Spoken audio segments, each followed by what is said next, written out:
Avant de plonger dans cette histoire incroyable, pensez à vous abonner à la chaîne et à activer la cloche. Ici, chaque récit a quelque chose à dire, et vous ne voudrez pas en manquer un seul. Sarah Whitman s'était toujours considérée comme réaliste, pragmatique, refusant de croire aux histoires miraculeuses que sa mère lui racontait enfant. Chaque matin, elle arpentait les rues de Boston avec la certitude que la vie était faite de hasard, de travail acharné, et de déceptions occasionnelles. Mais ce matin-là, tout allait changer. Le parc était désert, enveloppé d'un brouillard léger qui donnait aux arbres une apparence fantomatique. Sarah s'assit sur le banc usé près de la fontaine et observa le monde s'agiter au loin. Son esprit était occupé par les rendez-vous médicaux de sa fille, Lily, qui depuis 2 ans était clouée dans un fauteuil roulant suite à un accident. Le poids de l'injustice et de l'impuissance pesait sur elle comme une pierre dans sa poitrine. C'est alors qu'un homme apparut, presque sorti du brouillard. Il avait les traits doux mais pénétrants, et ses yeux semblaient refléter quelque chose de plus grand, quelque chose que Sarah ne comprenait pas encore. « Prends ma main et marche », dit-il d'une voix calme mais vibrante de certitude. Sarah recula instinctivement. Elle rit nerveusement, secoua la tête. « Vous plaisantez » murmura-t-elle, mi-amusée, mi-sceptique. Les miracles n'étaient pas réels, pas dans ce monde. Et pourtant, face à cet homme, elle sentit une chaleur étrange se répandre dans ses doigts lorsqu'elle hésita, puis tendit la main. Un frisson la parcourut. Le contact était indescriptible. Sa peur et son scepticisme semblaient s'évaporer, remplacés par une énergie douce mais irrésistible. Et alors, contre toute logique, contre toutes ses convictions, elle sentit ses jambes bouger. Un pas. Puis un autre. Ses larmes coulèrent sans qu'elle puisse les arrêter. Lily, qui la regardait depuis le bord du parc, éclata en sanglots de joie. Ce jour-là, Sarah comprit que certaines choses échappaient à la raison. Les miracles, pensait-elle, n'étaient peut-être pas seulement des légendes racontées aux enfants. Ils pouvaient être vrais. Et ils pouvaient frapper exactement au moment où l'on s'y attendait le moins. Sarah Whitman marchait lentement dans les rues de Boston, ses pensées tournées vers sa fille Lily. Depuis l'accident, tout avait changé. Chaque matin, elle devait composer avec la fatigue, les rendez-vous médicaux et cette sensation constante de frustration. Les trottoirs semblaient plus étroits, les visages des passants plus indifférents. Elle se sentait prisonnière d'une vie qu'elle n'avait jamais choisie. À son travail, rien n'allait mieux. Elle était assistante dans une petite agence de publicité, entourée de collègues compétents mais superficiels. Chaque email, chaque réunion lui rappelait combien la vie pouvait être injuste. Et pourtant, malgré tout, elle persistait. Pour Lily. Pour elle-même. Ce matin-là, la ville était enveloppée dans un brouillard inhabituel. Le parc près de leur appartement, qu'elle fréquentait parfois pour prendre l'air, semblait vide, silencieux, presque irréel. Sarah poussa doucement la porte du parc et fit rouler le fauteuil de Lily jusqu'au banc près de la fontaine. L'eau coulait doucement, créant un murmure apaisant, mais l'inquiétude dans le cœur de Sarah ne diminuait pas. Elle s'assit, laissant ses doigts courir sur le métal froid du fauteuil, quand elle aperçut une silhouette au loin. Un homme se tenait là, immobile, les yeux fixés sur elle. Il semblait étrangement familier, mais elle n'aurait jamais pu dire pourquoi. « Bonjour, Sarah. » La voix de l'homme était claire, douce, et pourtant pleine d'autorité. Sarah sursauta. « Vous me connaissez ?» demanda-t-elle, la voix tremblante. L'homme s'approcha lentement, ses pas silencieux sur le gravier humide. « Je sais ce que tu traverses. Et je peux t'aider. » Elle éclata de rire, nerveuse et incrédule. « Vous plaisantez ?» Mais l'homme ne rit pas. Il tendit sa main, simple, directe, et répéta « Prends ma main et marche. » Sarah hésita. Son instinct lui criait de reculer, de se méfier. Mais quelque chose dans son regard, quelque chose d'inexplicable, la fit tendre la main. Le contact fut chaud, rassurant, comme si une énergie douce traversait ses doigts jusqu'au cœur. Un frisson la parcourut. Ses jambes, engourdies par des années d'habitude et de peur, commencèrent à bouger. Un pas. Puis un autre. Sarah n'arrivait pas à y croire.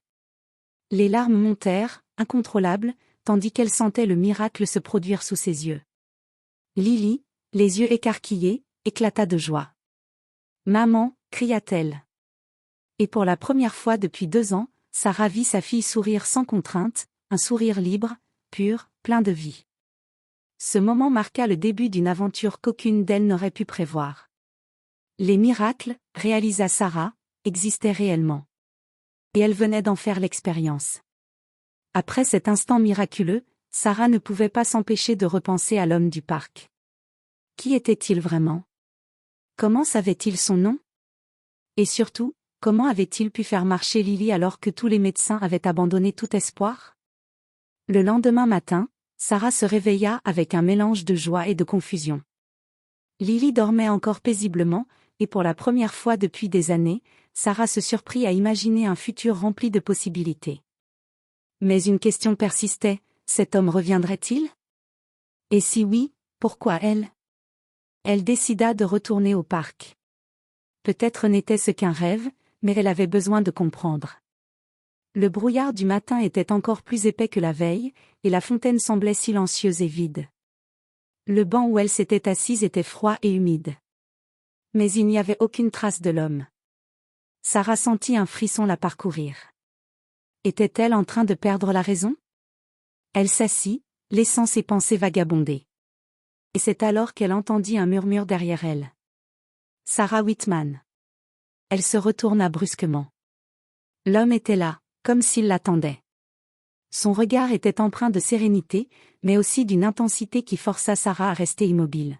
« Qui êtes-vous » demanda-t-elle, le souffle court. « Mon nom n'a pas d'importance pour le moment » répondit-il calmement. « Ce qui compte, c'est ce que nous allons accomplir ensemble. » Sarah fronça les sourcils.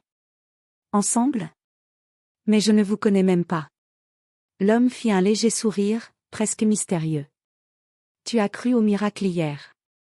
Aujourd'hui, il est temps de comprendre pourquoi ils arrivent. » Sarah sentit son cœur battre plus vite. Elle ne savait pas encore qu'à partir de ce moment, sa vie et celle de Lily seraient bouleversées à jamais. Le monde qu'elle connaissait, rempli de certitudes et de routines, allait disparaître pour laisser place à l'inattendu. Alors qu'elle observait l'homme s'éloigner lentement dans le brouillard, une question persistait dans son esprit, et si ce miracle n'était que le début d'une série d'événements extraordinaires, dont elle n'était que la première actrice? Les jours suivants, Sarah et Lily reprirent peu à peu le cours de leur vie, mais quelque chose avait changé. Chaque mouvement de Lily était désormais plus sûr, plus naturel. Les petits progrès, imperceptibles pour un œil non averti, étaient pour Sarah des preuves tangibles que le miracle du parc n'était pas un hasard. Pourtant, Sarah ne pouvait se débarrasser de la question lancinante, qui était cet homme? Elle avait essayé de le décrire à la police locale, pensant qu'il pourrait être un bienfaiteur étrange ou même un sans-abri au passé mystérieux, mais personne ne semblait correspondre à sa description. Ce matin-là, alors qu'elles prenaient leur petit déjeuner dans leur appartement de Beacon Hill, Lily posa une question qui fit frissonner Sarah. « Maman, est-ce que je marcherai comme avant ?» Sarah prit sa main et sentit cette chaleur familière parcourir ses doigts, comme un écho du parc. Elle sourit doucement. « Je crois que tu peux faire plus que marcher. Tu peux courir, sauter, tout ce que tu veux. » Mais il ne s'agissait pas seulement de foi ou d'optimisme. Il y avait quelque chose dans l'air, une force invisible qui les accompagnait depuis ce jour. Sarah ne savait pas encore que cette force avait choisi Lily pour un but précis, et que l'homme du parc n'était pas un simple passant, mais quelqu'un qui connaissait des vérités que peu de gens pouvaient comprendre. Quelques heures plus tard, alors qu'elle sortait pour une promenade, Sarah vit l'homme, au coin d'une rue, les observant discrètement. Cette fois, il ne dit rien, mais son regard croisa celui de Sarah, et elle sentit une compréhension muette passer entre eux, le miracle n'était que le commencement. Sarah sentit une inquiétude mêlée d'espoir. Elle savait que des questions sans réponse allaient bientôt surgir. Comment ce miracle avait-il été possible? Et surtout, pourquoi Lily? Le soir venu, alors qu'elle posait Lily pour dormir, Sarah se surprit à murmurer « Je ne sais pas ce qui nous attend, mais je crois que nous sommes prêtes. » Elle ignorait encore que cette croyance allait être mise à l'épreuve bien plus tôt qu'elle ne l'imaginait, et que l'homme du parc avait un rôle bien plus profond dans leur destin qu'elle ne pouvait le concevoir. Les semaines passèrent, et Lily progressait à une vitesse que ni Sarah ni les médecins n'auraient pu imaginer. Ses pas devenaient plus assurés, son équilibre plus stable. Pour la première fois depuis l'accident, elle courait légèrement, ses rires remplissant l'appartement. Mais ce bonheur inattendu apportait aussi son lot de questions et de dangers invisibles. Un après-midi, alors que Sarah l'accompagnait à l'école, elles remarquèrent un homme qui les suivait à distance. Il portait un manteau sombre et des lunettes de soleil, malgré le ciel nuageux. Sarah sentit un frisson lui parcourir l'échine. Il y avait quelque chose de perturbant dans sa présence. Ce n'était pas l'homme du parc, mais il semblait savoir où elles allaient, comme s'il surveillait Lily. À l'école, les professeurs remarquèrent immédiatement la transformation de Lily. Les sourires admiratifs et les regards étonnés se succédaient, mais Sarah se sentait mal à l'aise. La rapidité de ce miracle attirait des regards, des questions, et possiblement des ennuis. Plus tard, à la maison, Sarah reçut un appel étrange. Un numéro inconnu affichait « Boston inconnu ». Elle décrocha, sa main tremblante. « Sarah Whitman », dit une voix grave et autoritaire. « Nous savons ce qui est arrivé à votre fille. Vous devez comprendre que certaines choses ne peuvent rester incontrôlées. » Sarah sentit son cœur se serrer. « Qui êtes-vous? Que voulez-vous? » Nous surveillons certains phénomènes, des événements qui échappent à la logique humaine. Votre fille n'est pas comme les autres. Et l'homme du parc, il n'est pas celui que vous pensez. La ligne se coupa brusquement. Sarah resta figée, le combiné à la main. L'inquiétude, la peur, et une étrange anticipation se mêlaient en elle. Ce miracle qui avait apporté joie et espoir venait soudain de prendre une tournure inquiétante. Ce soir-là, en observant Lily dormir, Sarah comprit que leur vie venait de basculer dans un monde où les miracles avaient un prix, et où le danger pouvait surgir de ceux qui prétendaient protéger ce qu'ils considéraient extraordinaire. Sarah savait désormais une chose, elle ne pourrait plus protéger sa fille simplement par amour et courage. Il allait falloir comprendre la vérité derrière l'homme du parc, avant qu'il ne soit trop tard. Le lendemain, Sarah ne pouvait pas rester inactive. L'appel mystérieux et l'homme du parc hantaient chaque pensée. Elle décida de commencer sa propre enquête. Si quelqu'un surveillait Lily, elle devait savoir pourquoi et comment. Elle commença par retourner au parc, espérant apercevoir l'homme. Mais le banc près de la fontaine était vide, et le brouillard matinal n'offrait aucun indice. Ses yeux scrutèrent chaque recoin, chaque silhouette, mais rien. Elle se sentait frustrée, impuissante et inquiète. De retour chez elle, Sarah fouilla les archives locales sur les événements étranges, les disparitions et les témoignages inexpliqués. Elle tomba sur des articles de journaux remontant à plusieurs années, des histoires d'enfants retrouvés guéris après des rencontres inexplicables, de miracles similaires à celui de Lily, toujours liés à un homme inconnu portant les traits qu'elle se souvenait. Elle prit des notes méticuleusement. Chaque détail semblait correspondre à son expérience. Mais une chose la troubla, ces miracles n'étaient jamais gratuits. Il y avait toujours une conséquence, une transformation qui dépassait la simple guérison physique. Alors qu'elle relisait ses notes, le téléphone sonna. C'était un autre numéro inconnu. Sarah Whitman, dit la voix, cette fois plus proche, plus douce. Vous avez commencé à chercher la vérité. C'est bien. Mais sachez que certaines réponses peuvent être dangereuses. Avant qu'elle ne puisse répondre, la ligne se coupa. Sarah sentit la peur et la détermination se mêler. Elle devait en savoir plus. Qui était cet homme? Pourquoi Lily avait-elle été choisie? Et surtout, quel était le vrai prix de ce miracle? Elle décida de contacter un ancien ami de confiance, Marcus Evans, journaliste indépendant, réputé pour ses enquêtes sur les phénomènes inexpliqués. Si quelqu'un pouvait l'aider à comprendre ce qui se passait, c'était lui. Ce soir-là, Sarah lui expliqua tout, l'accident de Lily, le miracle, l'homme du parc et les appels mystérieux. Marcus écouta attentivement, le regard sérieux. « Sarah, dit-il enfin, si ce que tu me racontes est vrai, vous êtes au centre de quelque chose de bien plus grand que nous. Ce miracle, ce n'est pas un hasard. Et cet homme, il est probablement lié à un réseau que peu de gens connaissent. » Sarah sentit un frisson lui parcourir l'échine. Elle savait désormais que leur vie ne serait plus jamais normale. Et que comprendre le miracle de Lily serait bien plus compliqué qu'elle ne l'avait imaginé. Le lendemain matin, Sarah et Marcus se retrouvèrent au parc, munis de leurs notes, appareils photo et enregistreurs. Marcus était déterminé à découvrir qui se cachait derrière l'homme du parc et ce qui rendait Lily si spéciale.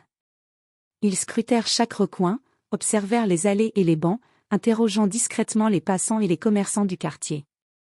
Personne ne semblait avoir remarqué l'homme, et pourtant, Marcus avait remarqué quelque chose d'étrange, de petites traces dans le sable près de la fontaine, comme si quelqu'un venait régulièrement ici, mais laissait très peu de preuves derrière lui. Ces empreintes ? Murmura Marcus, elles ne correspondent à rien de normal. C'est comme si l'homme disparaissait dans l'air après avoir marché. Sarah sentit son cœur se serrer. Elle savait que ce miracle dépassait tout ce qu'elle avait connu, et que l'homme du parc n'était pas humain dans le sens où il l'entendait. Mais comprendre comment et pourquoi resterait leur défi.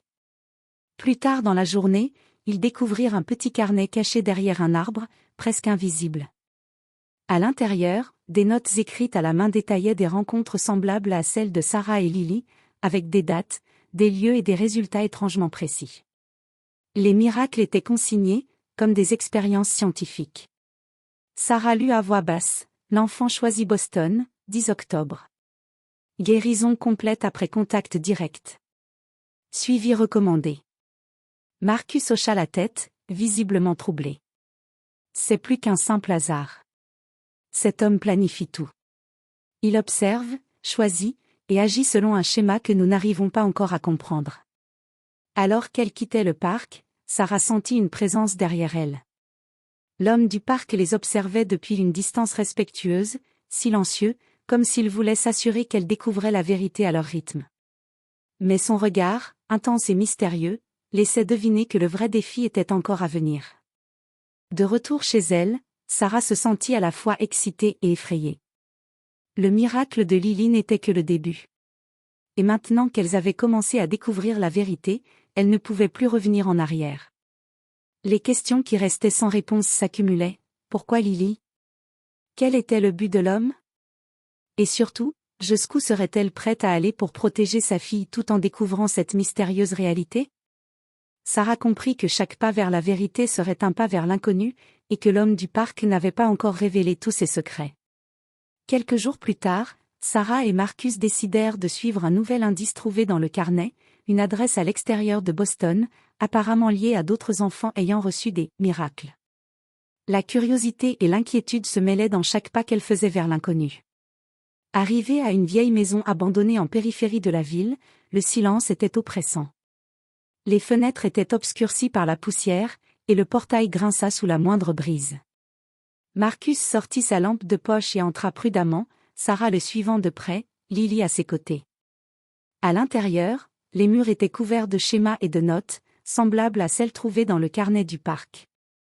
Mais ce n'étaient pas seulement des documents, des dispositifs électroniques et des instruments mystérieux étaient éparpillés un peu partout. Marcus s'approcha d'un tableau couvert de photos, chacune montrant un enfant différent dans différentes étapes de guérison. C'est comme s'il étudiait chaque miracle, murmura Marcus. Soudain, un bruit sourd résonna derrière eux. Sarah se retourna et aperçut une silhouette sombre disparaître dans l'ombre. Son cœur battait la chamade. « Qui est là ?» cria-t-elle, mais aucune réponse ne vint. La silhouette réapparut, plus proche cette fois, et une voix grave et froide s'éleva. « Vous n'auriez pas dû venir ici. » Sarah recula instinctivement, sentant Lily se cramponner à elle. Marcus sortit son téléphone pour filmer, mais l'homme disparut avant que la lumière de l'écran ne puisse le révéler. Le silence retomba, mais Sarah savait que le danger venait de frapper à leur porte pour la première fois. De retour chez elle, Sarah se sentit vulnérable. Elle comprit que suivre le miracle de Lily et chercher la vérité sur l'homme du parc les mettait en réel danger. Et elle savait que la prochaine rencontre ne serait pas juste un simple échange ou une observation, elle allait devoir affronter l'inconnu directement. Cette nuit-là, en regardant Lily dormir paisiblement, Sarah fit une promesse silencieuse, elle protégerait sa fille, coûte que coûte, même si cela signifiait affronter des forces qu'elle ne comprenait pas encore. Le miracle de Lily avait apporté la joie, mais il venait aussi de déclencher une série d'événements dont les conséquences pourraient bouleverser leur vie à jamais. Les jours suivants furent marqués par une tension constante. Sarah sentait que l'homme du parc les observait, même lorsqu'il ne montrait aucune présence directe. Lily continuait à progresser, mais Sarah savait que chaque pas en avant attirait une attention invisible. Marcus avait passé des heures à analyser les notes et les schémas trouvés dans la maison abandonnée. Il finit par émettre une hypothèse troublante. « Sarah, je pense que ce miracle n'est pas seulement pour guérir. Il y a un schéma. Chaque enfant choisi développe une capacité, quelque chose au-delà de la normale. » Sarah frissonna. « Mais pourquoi Lily? Et pourquoi maintenant ?» Marcus tourna vers elle un regard grave. Peut-être que l'homme du parc, ou ceux derrière lui, cherchent à créer quelque chose. Un groupe d'enfants spéciaux. Cette révélation bouleversa Sarah. Ce qu'elle avait considéré comme un simple miracle semblait faire partie d'un plan beaucoup plus vaste. Le danger n'était plus seulement l'inconnu, il s'agissait de forces capables d'influencer des vies d'une manière qu'elle n'aurait jamais imaginée. Plus tard dans la journée, alors qu'elle revenait du parc, Sarah remarqua un petit paquet déposé devant leur porte. À l'intérieur, une lettre manuscrite. Le vrai miracle n'est jamais gratuit. Lily a été choisie pour quelque chose de plus grand. Prépare-toi à comprendre. L'homme du parc. Le message fit battre le cœur de Sarah à toute vitesse. Elle savait maintenant que ce miracle avait un objectif, mais lequel? Était-ce pour protéger sa fille, ou pour l'utiliser comme un pion dans un dessein plus vaste? Cette nuit-là, Sarah et Marcus discutèrent longuement, planifiant leur prochaine démarche. Ils comprirent qu'ils devaient en savoir plus sur l'homme du parc, ses motivations, et surtout les véritables capacités que Lily pourrait développer. Sarah posa sa main sur celle de Lily endormie et murmura « Peu importe ce qu'il se passera, nous resterons ensemble. Et nous ferons face à tout. » Elle ignorait encore que les révélations qui les attendaient allaient tester non seulement leur courage, mais aussi le lien entre mère et fille, et que le vrai miracle ne se limiterait pas à la guérison physique. Quelques jours plus tard, Sarah sentit que le temps pressait. Lily continuait de marcher et de courir avec aisance, mais Sarah savait que chaque progrès attirait une attention plus intense.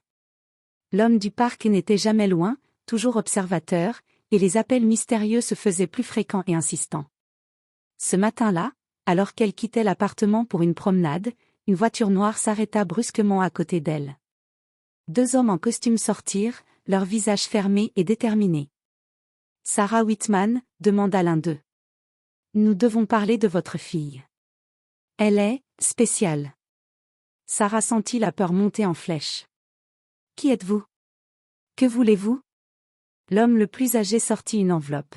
« Ceci explique en partie. Mais sachez une chose, le miracle de votre fille est convoité. Ceux qui comprennent sa nature veulent s'assurer qu'elle soit utilisée correctement. » Sarah prit l'enveloppe, tremblante, et l'ouvrit. À l'intérieur se trouvaient des photos d'enfants différents, semblables à Lily, avec des annotations sur leurs capacités et les suivis effectués. Marcus, qui était à leur côté, fronça les sourcils. « Sarah, ce que nous pensions être un miracle isolé est en réalité une série de phénomènes surveillés, manipulés. » Sarah sentit son cœur se serrer. Les miracles n'étaient pas simplement des cadeaux de la vie, ils étaient des atouts dans un jeu dont elle ne comprenait pas encore toutes les règles. Alors qu'elle tentait de digérer ces révélations, un bruit derrière elle les fit se retourner. L'homme du parc apparut soudain, ses yeux calmes mais pénétrants. « Je vous avais prévenu, » dit-il doucement. « Le véritable test commence maintenant. Lily doit apprendre à contrôler ce qu'elle est devenue, et vous devez apprendre à la protéger. Ceux qui vous ont approché aujourd'hui ne comprennent pas encore son potentiel, et certains ne veulent pas le comprendre de manière pacifique. » Sarah sentit une vague de détermination l'envahir. Elle savait désormais que la vie qu'elle avait connue était révolue. Le miracle de Lily avait ouvert une porte vers un monde inconnu, rempli de dangers et de responsabilités. Et ce soir-là, en serrant la main de sa fille, elle sut que rien ni personne ne les empêcherait de faire face à ce qui venait. La nuit tombait sur Boston, et un silence lourd enveloppait les rues. Sarah avait passé la journée à réfléchir aux événements récents. Les hommes en costume, le carnet, l'homme du parc, tout s'imbriquait dans un puzzle complexe dont elle ne connaissait qu'une partie. Soudain, le téléphone sonna. C'était un appel vidéo. À l'écran, une silhouette encapuchonnée apparut, mais la voix était immédiatement reconnaissable, celle de l'homme du parc. Sarah, Lily. Commença-t-il, ce que vous avez vécu jusqu'ici n'était que la première étape. Le miracle de Lily est exceptionnel, mais il doit être guidé. Ce que vous avez vu aujourd'hui représente une menace. Ils ne comprennent pas encore la portée de ce qui a été donné. Avant que Sarah puisse poser une question, un bruit de verre brisé retentit dans l'appartement. Les hommes en costume étaient entrés. Marcus se plaça instinctivement devant Lily, mais Sarah sut qu'il ne pourrait pas tenir éternellement face à la force de ceux qui voulaient exploiter le miracle. C'est alors que l'homme du parc apparut derrière eux, silencieux comme une ombre, et d'un simple geste, neutralisa les intrus sans violence apparente. Sarah et Lily restèrent figées, incrédules. Vous devez comprendre, dit-il, que le miracle de Lily n'est pas seulement physique. Elle possède un potentiel qui peut changer des vies. Mais cela signifie que des choix difficiles viendront. Protégez-la. Enseignez-lui. Et préparez-vous au véritable défi. L'homme disparut aussi soudainement qu'il était apparu, laissant Sarah, Lily et Marcus seuls, haletants et bouleversés. Ce soir-là, alors qu'elles s'asseyaient ensemble dans le salon, Sarah sentit une vague de détermination. Le monde venait de s'élargir au-delà de tout ce qu'elle avait connu, et le miracle de Lily n'était pas seulement un cadeau, c'était une responsabilité. « Maman !» murmura Lily, « je veux être prête. » Sarah la prit dans ses bras, le cœur serré mais rempli d'espoir. « Et nous le saurons, ma chérie. Ensemble, quoi qu'il arrive. » Dans le silence de l'appartement, la promesse résonna plus fort que jamais. Le miracle de Lily avait changé leur vie, et désormais, rien ne serait jamais comme avant. Mais Sarah savait une chose, elles étaient prêtes à affronter chaque épreuve, chaque mystère, chaque défi, tant qu'elles seraient ensemble.